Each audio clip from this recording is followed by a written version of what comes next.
नमस्ते प्रणाम। आइए आप लोग के बीच में बहुत सुंदर प्यारा एक छठ गीत गाने जा रही हूँ।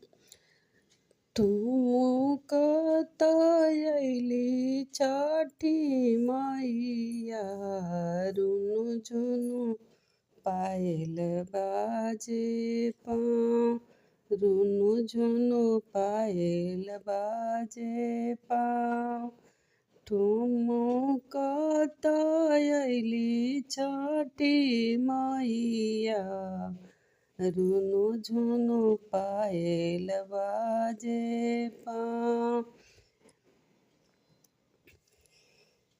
टूटी गईले पाँव पए जनिया, घुंघरू गईले चिटाई, घुंघरू गईले चिटाई। टूटी गईले पाँव पए जनिया, घुंघरू गईले चिटाई, घुंघरू गईले चिटाई। एक घुंघरू पवेली बझनिया, आचरा लिहली छुपाई, आचरा लिहली छुपाई। एक घुंघरू पावेली बझनिया, आचरा लिहली छुपाई, आचरा लिहली छुपाई। गोदिया में खेले ले लालनवा, छठी मैया भइली दयाल, छठी मैया भइली दयाल। गोदिया में खेले लालनवा,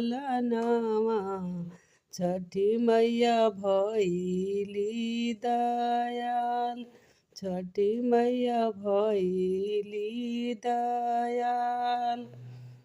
ठुमुकत अइली छठी मैया, रुनु झुनु पायल बाजे पाँव, रुनु झुनु पायल बाजे पाँव।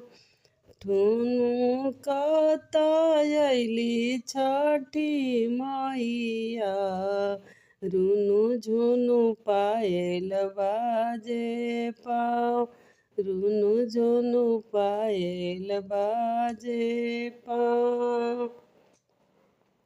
टूटी गईले पाँव पए जनिया, घुंघरू गईले चिटाई, घुंघरू गईले चिटाई। टूटी गईले पाँव पए जनिया, घुंघरू गईले चिटाई, घुंघरू गईले चिटाई। एक घुंघरू पौली निरोधनिया, रखली झोपड़िया छुपाई, रखली झोपड़िया छुपाई। बनी गईले महल अटरिया, छठी मैया भइली दयाल, छठी मैया भइली दयाल। भरी गईले अन्न धन बखरिया, छठी मैया भइली सहाय, छठी मैया भइली दयाल।